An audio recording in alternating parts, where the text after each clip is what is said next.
Welcome to the Independent Advisors Podcast, where we dive into the world of stocks, tradable markets, and financial planning with Jessup Wealth Management's Chief Investment Officer, Mark McEvily, and CEO, Matt Jessup. You'll hear tips, tricks, and strategies to address your financial well-being and, most importantly, conveyed in a way that everyone can understand. Here are your hosts, Mark and Matt. Hey everyone, welcome to episode number 208 of the Independent Advisors Podcast, where Matt Jessup and I, Mark McEvily, bring you into our world of financial markets and financial planning. So, good morning, Matt. Morning, Mark. How was your 4th of July holiday? I know I saw you a few times. It was great, dodging rain the entire weekend, it felt like. I know. Yeah, it rained out 2 golf days for me, but that's okay. I got to spend some time at the pool, saw your kiddos, so that was always fun. Oh yeah, they were living their best life this weekend. I'm happy for them. Yeah, so happy late 4th of July to everybody listening. But before we begin, as always, just want to take the first few minutes to recap the performance for the market for the month and the year of the major indexes that we track. And these numbers are as of the market close on July 5th, and this data is from YCharts. S&P 500 index down 0.1% for the month and up 15.8% for the year. The Dow Jones Industrial Average down 0.3% for the month, up 3.4% for the year. The NASDAQ Composite Index is flat for the month of July, but up 31.8% for the year. The Russell 2000 Small Cap Index is down 0.8% for the month and up 6.5% for the year. Finally, the Vanguard All World ex United States ETF down 0.7% for the month and up 7.8% for the year. 3-month T-bill sitting at 5.43%, the 2-year Treasury rate at 4.87%, and the 10-year Treasury rate at 3.81%. So 3-month continues to climb, Matt. I know over the past couple of days, or really, I guess the past 2 weeks, rates have started to go up again. And I think everybody, initially earlier this year in Q1 and Q2 were expecting that, at some point we were going to get a Fed rate cut. But futures are now telling us that we shouldn't expect that before the end of the year, and that might get kicked to next year. So interest rates still on the rise right now. Yeah, it's interesting. And I think that there's a couple of reasons for that. I think one, the market's speculating that some of the data is a little stronger than the market was anticipating. And secondly, people are fearing that inflation is going to be a little stickier, and that the Fed's going to have to raise, to continue to bring that in. Again, I stand by this. You look at some of these real-time inflation indicators, Trueflation, like we talked about on the podcast before, it's indicating real-time year-over-year inflation is around 2.5% right now. And the way the Fed's reporting it is sitting at 4% with their antiquated survey method. So, I think that there has to be, some sort of way they figure that out. But the next Fed meeting's at the end of July, and most likely the market's anticipating another hike of 1/4 point. Yeah, and I thought it was interesting. Stan Druckenmiller, an investor who I highly respect in our industry. He gave us a speech. It was probably about 2 months ago now, and at that point, it seemed like, the trade was long bonds and short rates, and he made it very clear that while he thinks that could happen, it's not exactly a fat pitch that everybody would expect to go long bonds right now and expect to do really well on that trade, just because it's so unknown what the Fed policy is going to be for the next year or 2 years. Because again, just to reiterate for listeners, we've talked about this before on the show, but bonds and interest rates, bond prices and interest rates have a inverse relationship. So when bond prices go up, interest rates go down, and vice versa. So, if we are in a falling rate environment, that should bode well for bond prices. So we're obviously just not there just yet. Yeah, my second comment that I think is important for our viewers and listeners to hear, Mark, is interest rates can hang out at the 5 to say 5.5% level, and stocks have the ability to do, and risk assets have the ability to do just fine. I think that we become programmed, especially over the last, roughly decade, that only low interest rates mean that risk assets do well. And that's not necessarily accurate. Anything you want to add to that? No, well, just think back to when interest rates were, 10, 12%, and, stocks had to perform better than that to make it appetizing for people to buy them. And, they did in a lot of years. So, that's really, in my opinion, the hurdle rate, right? And I think over a long period of time, we've seen that risk assets outperform, safer assets such as bonds or, U.S. Treasuries, corporate bonds, whatever you might have. And I think that's one of these times. Now obviously now it's more attractive to buy treasury bonds and corporate bonds right now than it has in the past several decades, but that doesn't mean that stocks still can't do well. Exactly. So moving on to big headlines, current events from the week, Matt. The only thing I had was that the Supreme Court struck down President Biden's student loan forgiveness plan. So last Friday, the Supreme Court ruled 6-3 that President Biden exceeded his authority with a plan to forgive more than $400 billion in federal student loan debt. The plan would have eliminated up to $20,000 of federal student debt for borrowers earning up to $125,000 annually, or up to $250,000 for married couples. So, the fight just continues on with student debt, Matt. We've talked about it here, for the past 3 or 4 years that we've been doing this podcast. That obviously this is a huge problem in our country, and I don't have the right answer to it, but the Supreme Court is saying that the one proposed by the Biden administration, not legal. Yeah, heard that. And then you got, the interest starting to accrue again here this fall, payments coming back in October. So I think you mentioned it in the last couple of podcasts. You said, hey, I wonder how that could possibly negatively affect consumer spending during the holiday period. Yeah, that'll be interesting. So, I guess if we're going to raise rates a couple more times before the end of the year, and people are saying, when are we going to go into this recession, that could be a factor that plays into the timing of it. But that's something we're going to have to wait and see for a couple months down the road. Correct, sir. Moving on to tweets, articles, and research from this week. The first thing I had was a snippet from a blog post from Morgan Housel titled "Why You Believe the Things That You Do," and that was on June 21st. And this was really interesting for me, Matt. It it talks about things kind of outside of investing and relates it back to our industry. So I just want to read a little bit from this. Sure.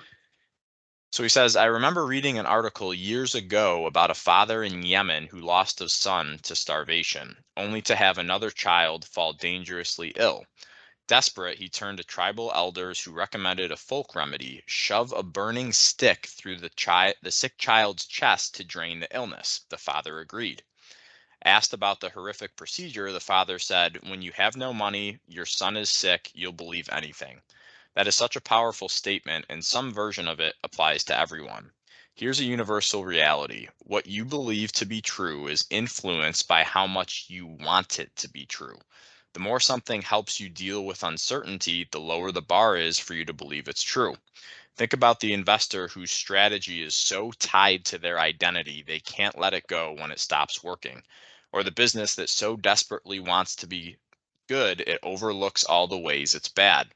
Charlie Munger once said, quote, if you turn on the television, you'll find the mothers of the most obvious criminals that man could ever diagnose, and they all think their sons are innocent. The reality is too painful to bear, so you just distort it until it's bearable.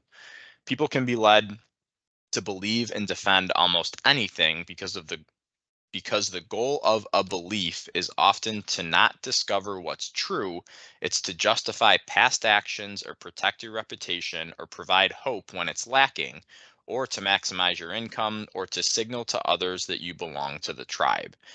And I thought this was really good because I think people get so tied to one investing strategy or one stock or one mutual fund or one ETF because it was their call, right? And especially with retail investors, they pick a stock that goes up 50% in the first 2 months and they're telling all their friends, and then all of a sudden that stock starts to fall and starts to fall and starts to fall, and next thing you know, instead of being 50% up, they're 50% down because they're like, I was right for so much time, and I got the story right. The story's still right, but they don't want to part ways with it because now they're just fighting to get back to break even.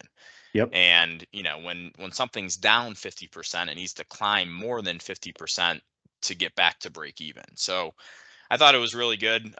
Just a reminder to not let us get emotionally tied to our portfolios or to certain stocks or certain funds, because at the end of the day, I think it really does more harm than good, and you have to be able to adapt in our industry. That's right. I mean, we're going to have times where different, say, styles of investing are going to be in or out of favor, and I can give a lot more examples about that, and so can you, Mark. We just got to remember at the end of the day, if you stay married to that style and you're out of favor, you could go through some hard times. And last year, a good example, value investing, deep value was very much in favor. And so a lot of people got on the bandwagon at the end of the year. And you want to guess what style's out of favor here in 2023? Value. Deep value. So that's just, again, nice cautionary tale. And I like that you brought this up today. Yeah. Yeah, it's important. It's just important to know when you need to cut your risk. And even if you're in love with the company, eventually, if you hold it for long enough and it's a really strong performer, that could, climb up to 50% of your net worth. And you're like, hey, this stock or this fund got me to where I am today for the past 25 years. That doesn't necessarily mean it's going to get you to where you want to be 10 or 20 years from now. So, Yep. second thing I had was another blog post from Josh Brown on June 17th titled, "Today's Market Pivots from a Funeral to a Party as Fast as a VFW Haul." So I just want to read a few points from Josh's piece here as well. He says, "Even if I gave you tomorrow's headlines today, you would still not be able to guess what the impact of all that news would have on prices, sentiment, valuations, or the responses of fiscal and monetary policymakers. Case in point, if I told you in January 2020 that we'd see 22 million layoffs in March and April, shuttered schools and businesses, all flights grounded, and the cancellation of every in-person event from sports to vacations to conferences to concerts to church services across the country, you probably would not have predicted a 20% return for the S&P 500 that year and a 30% return the next year. Look it up. That's what happened. Markets can pivot from euphoria to terror back to euphoria again before you can change your clothes. Things that make no sense happen all the time. Stock market trends aren't supposed to make sense if you're judging them based on whatever is going on today. Give me enough time and I can look back to credibly explain nearly everything that's ever happened." That's why it's so easy looking back in hindsight, right, Matt? It's interesting you brought this up because one of my pieces today is also about hindsight. Okay. All So right.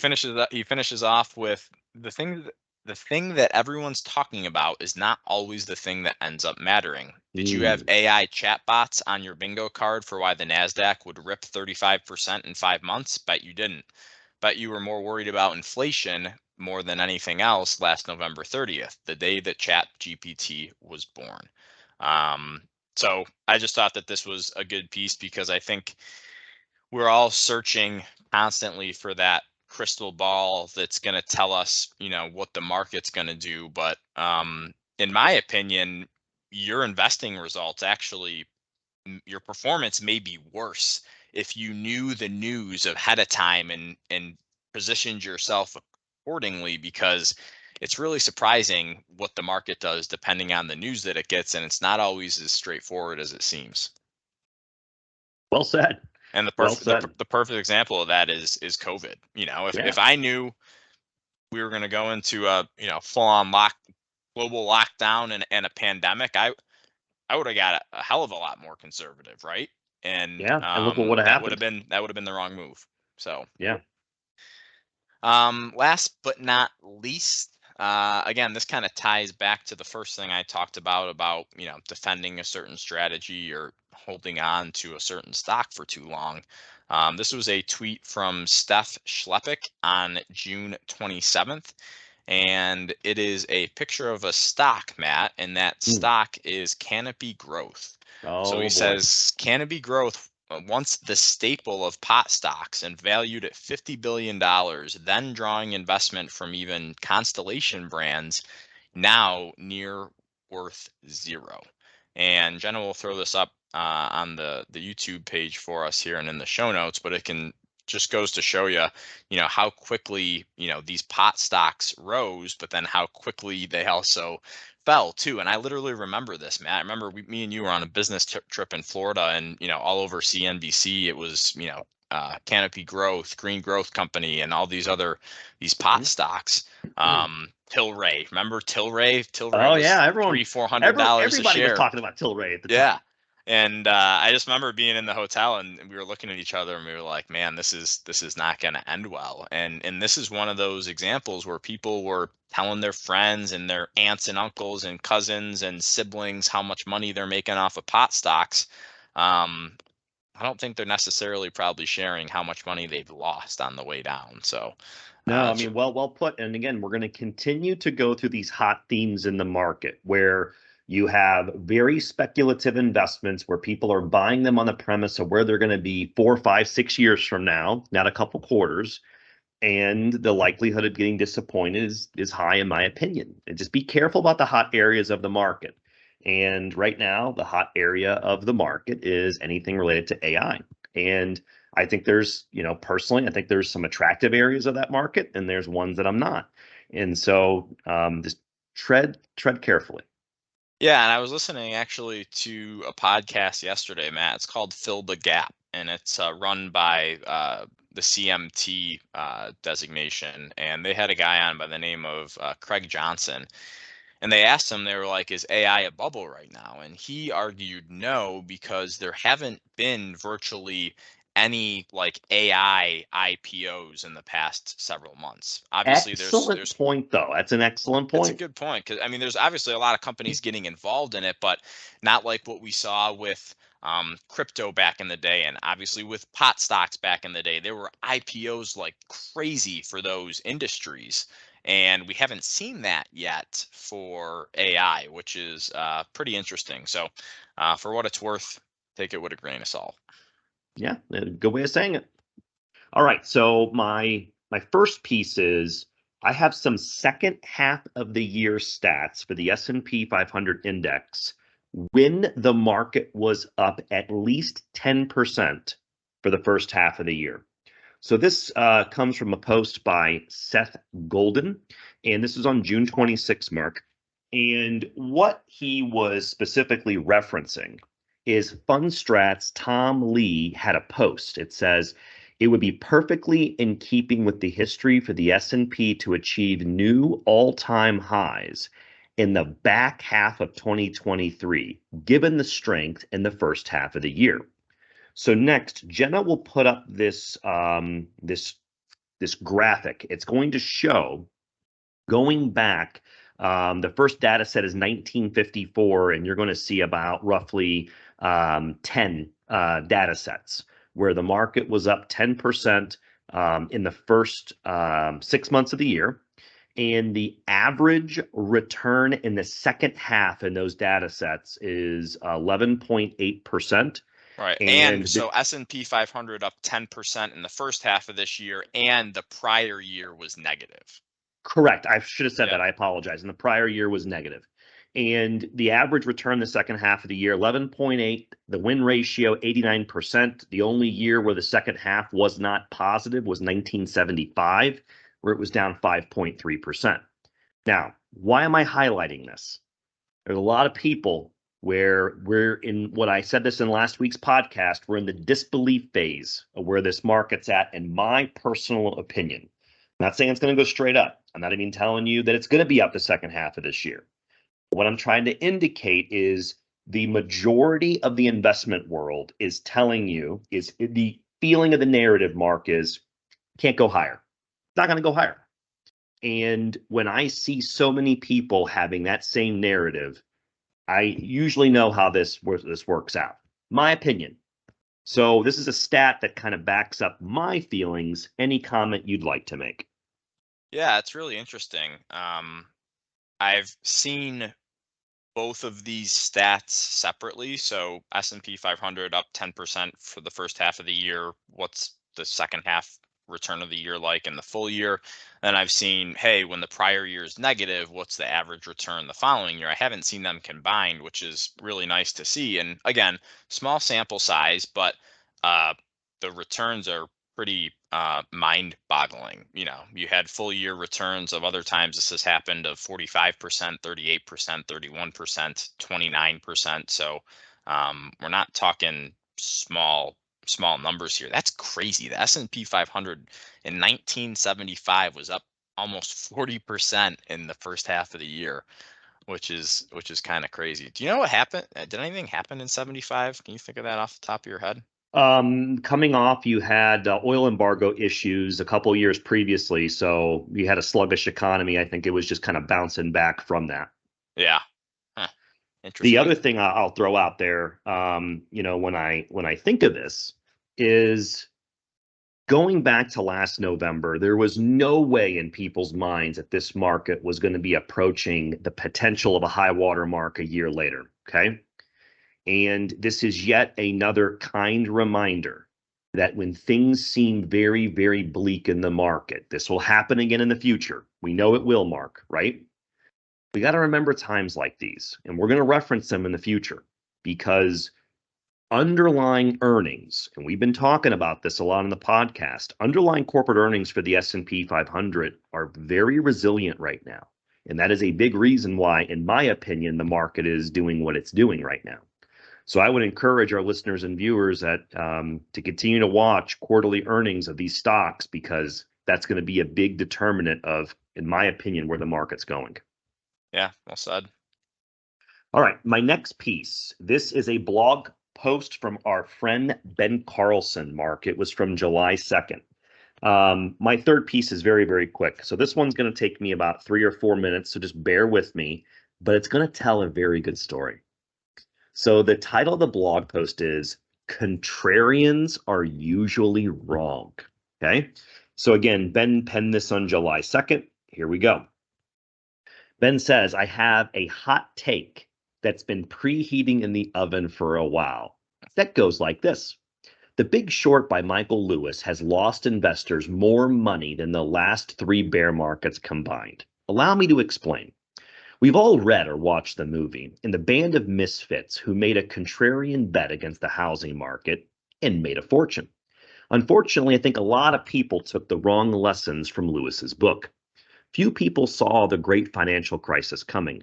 The book made it seem so obvious in hindsight that a bunch of investors decided they could do the same thing if they were only given another chance. I too could be the next John Paulson or Steve Eisman. Everyone wanted to find the next Big Short and become an unexpected financial hero. The problem with finding once-in-a-lifetime trades is they only come around like once in a lifetime. John Paulson made billions by shorting the subprime mortgage market. You know what happened to Paulson after making the greatest trade ever? Not much, really.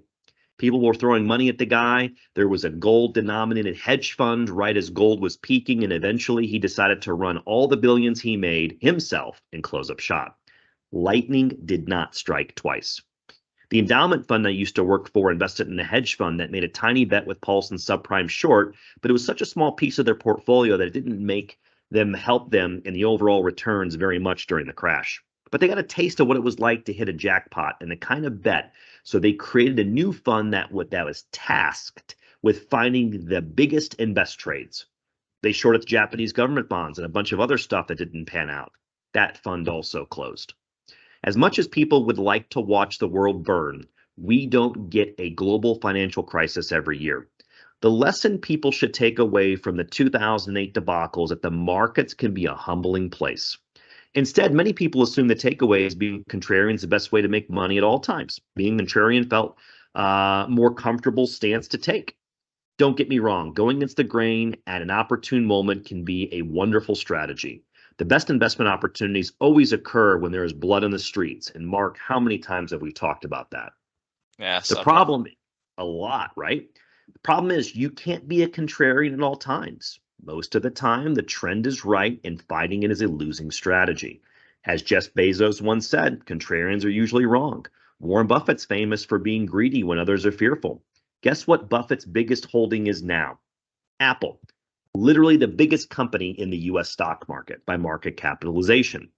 There just aren't that many opportunities to swing at fat pitches these days. The great financial crisis broke so many brains that instead of admitting the error of their ways, many of these newfound contrarians dug in their heels. I'm not wrong. I'm just early. I would have been right if it wasn't for the Fed. Listen, the system didn't collapse yet, but it's close to collapsing. People were saying that in March about the banking system. If none of those excuses work, then you start questioning the data. Surely it's not me that's wrong. It's the economic data that's wrong. Listen, I don't hold Michael Lewis personally responsible for all the perma-contrarians that were born out of the '08 crisis. It's not his fault he crafted such a wonderful story about the people who bet against the housing industry and won. I do think a lot of investors missed out on one of the biggest bull markets in history and will constantly be in search of the next big short to their own detriment. The life of a perma bear looks something like this. Wrong, wrong, wrong, wrong. Right, I told you so. Wrong again, wrong again, wrong again, still wrong. You get the picture. I get the appeal of trying to bet against the system to find fame, glory, profits, and Steve Carell and Ryan Gosling playing you in a movie version. Fingers crossed, maybe one day you'll win the lottery. But is that really a strategy that gives you the highest probability of success? Call me crazy, but I prefer betting on the big long over trying to find the next big short. Yeah, it's pretty good. I think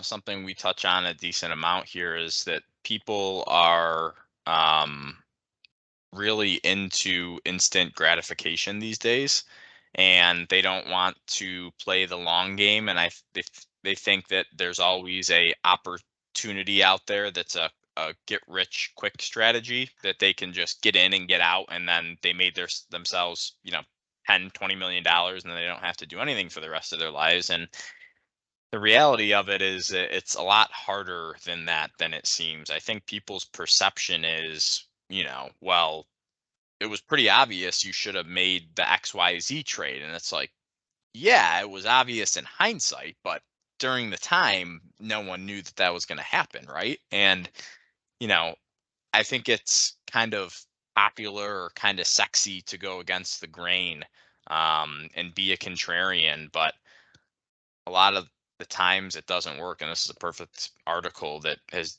given many examples of that. And some people get lucky, some people do their research, and they deserve to be right on these big short-term short trades like during the big great financial crisis, excuse me. But in my opinion, it's not for the majority of investors, especially retail investors. These guys that did this, they dedicated their lives to doing this and put a lot of time and effort into it. And I think that's where perception is diverting from reality, is that these guys just put on this trade without, doing a lot of research behind it, and they made a whole bunch of money. Whereas in theory, they, were working their, what's off, put everything they had into making this thesis and creating this bet. Where I think a lot of people that are outsiders looking in are saying, oh, they got lucky and they just, they put this trade on and it made them, millions and billions of dollars, and it's not necessarily the case. So Yeah, well said. And again, this is another reason why I recommend people follow their investment plan.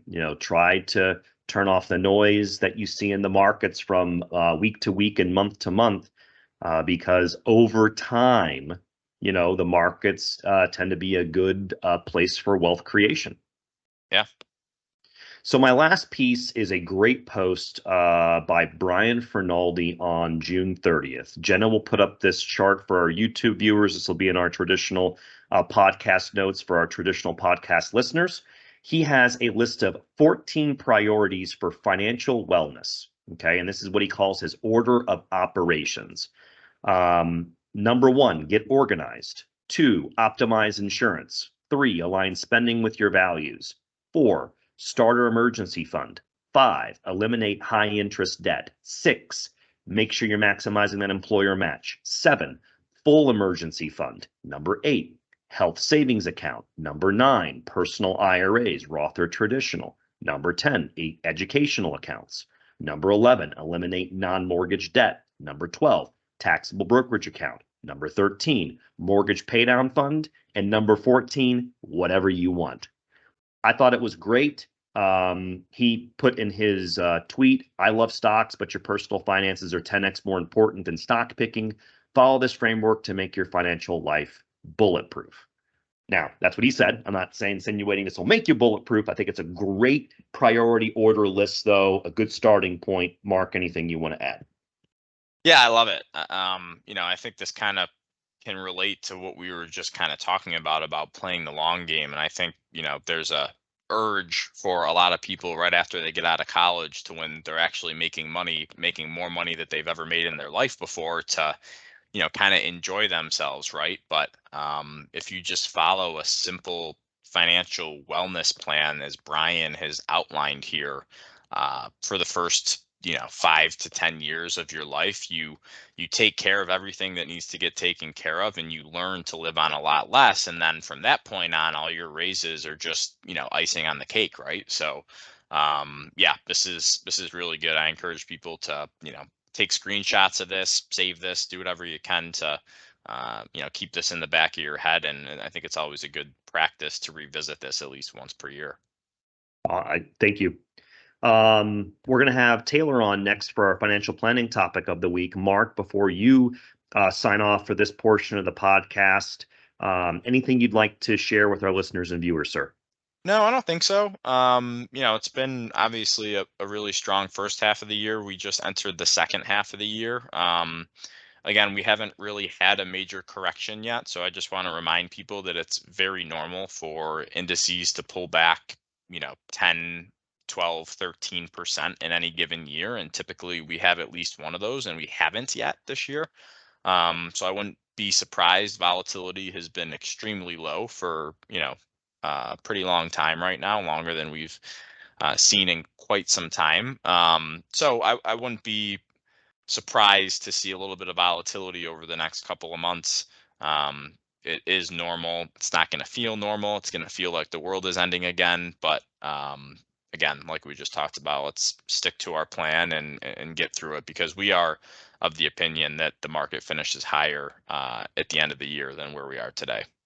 Yeah, I'll add just 20 seconds to it. If you are listening to this podcast, you are watching on YouTube, and my advice is if you're still on the sidelines from 2022, I would consider some sort of dollar cost average strategy to slowly get back into this market over 6 months, 9 months, 12 months.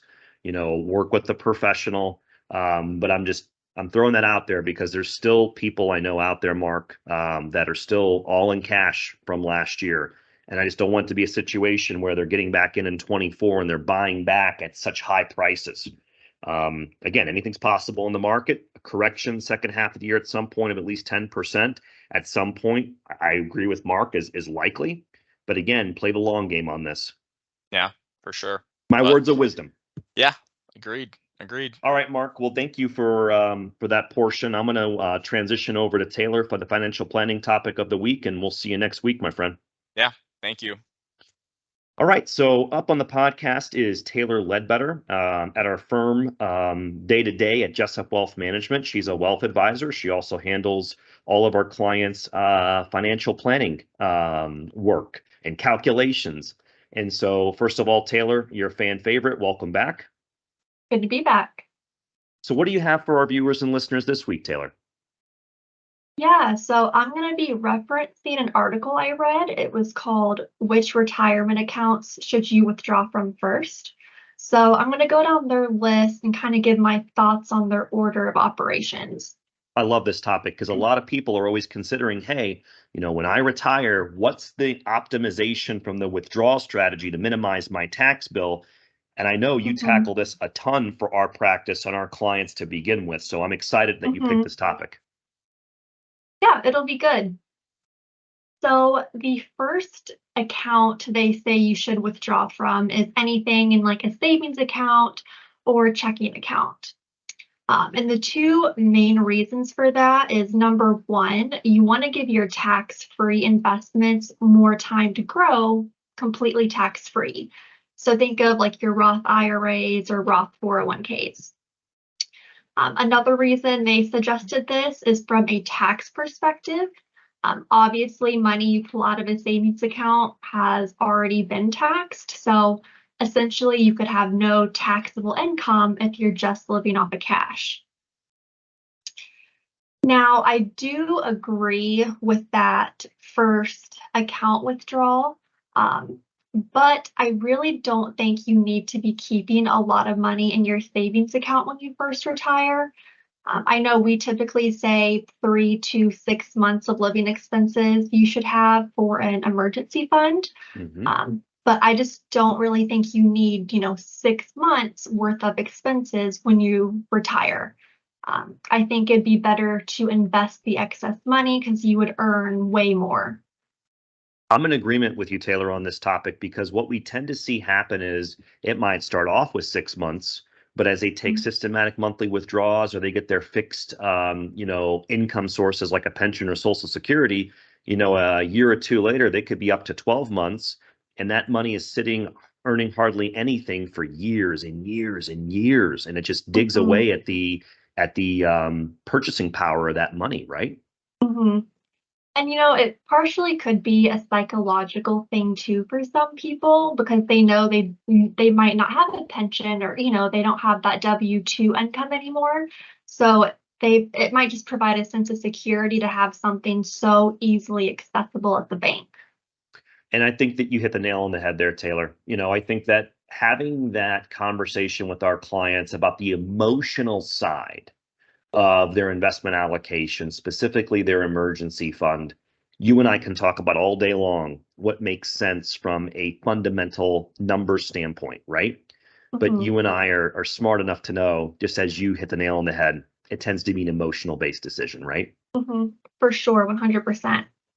So yeah, I do agree with using the cash accounts first. I just don't agree with having a ton of money in there. If you want to do a Roth conversion, maybe during those first couple years of retirement, I know I've talked about Roth conversions before on the podcast. Yep. Then a cash account would be great to live off of while you're kind of tackling that. And as a reminder, I know that Taylor has done several financial planning topics in the podcast in the past about Roth conversions. Just remember, the reason that she wants people to do that is she wants to try to minimize their taxable income for that year so they could do larger amounts in Roth conversions to keep them in, say, a certain tax bracket. So, if you are, seeking some assistance in some Roth conversion calculations, you can feel free to reach out to Taylor on our team and she can assist you with that. All right, so the next account this article recommended pulling from would be your taxable account. So that's going to be an individual account, joint account, revocable trust. And the reason they recommended this account next is purely from a tax standpoint, because taxable accounts are taxed differently than a retirement account would be. Just as a quick reminder, taxable accounts pay capital gains tax. So if you hold investments in that account for more than 1 year, you actually qualify for a much lower rate than your ordinary income bracket would be. Those rates are 0%, 15%, and 20%, depending on your income. So when you withdraw from these taxable accounts, it's technically not considered taxable income either. So you do save a lot of money. You could be pulling from this one account but have no taxable income for the whole year. Well put. Well, I'm glad you pointed that out. And then the next type of accounts they recommend are any pre-tax retirement accounts. So your 401ks, traditional IRAs, 403bs, everything that's deferred until retirement. So I do agree with pulling from these accounts third, but something you do have to think about is required minimum distributions or RMDs. And if you have a fairly large account balance, then it might be best to start withdrawing money from these accounts earlier on because your RMD could be very large. Yes, it could. Yes, it could. Mhm. And a lot of times, what we might see happen is if someone does have a very large account, then they will do a Roth conversion in those first few years of retirement. They might live off their savings accounts or their taxable accounts to convert as much as they can. In those early years. Yep. Exactly. And the last account they recommend saving for last are your Roth accounts. I think that is pretty self-explanatory. The longer you wait to withdraw money from a Roth, the more tax-free income you'll have. You could even pair that with withdrawing money when you have the RMD to kind of help your tax liability a little bit. Yep. So for the most part, I did agree with their order of operations. Yeah, I like how you kind of clarified in your own opinion, hey, these are the kind of the nuances of this recommendation that I disagree with. And, everyone's going to have their professional opinion. And I agree with the things that you pointed out in this. Yeah, no, I thought it was a good article, and you can look at this from so many different ways. I think this is just, the general rule of thumb that everyone's situation is completely individualistic. Absolutely. And I'd recommend that if you're an individual that is early in retirement or nearing retirement and you need assistance with maximizing a withdrawal strategy in retirement, feel free to reach out to Taylor. She specializes in this and she can definitely assist you with this.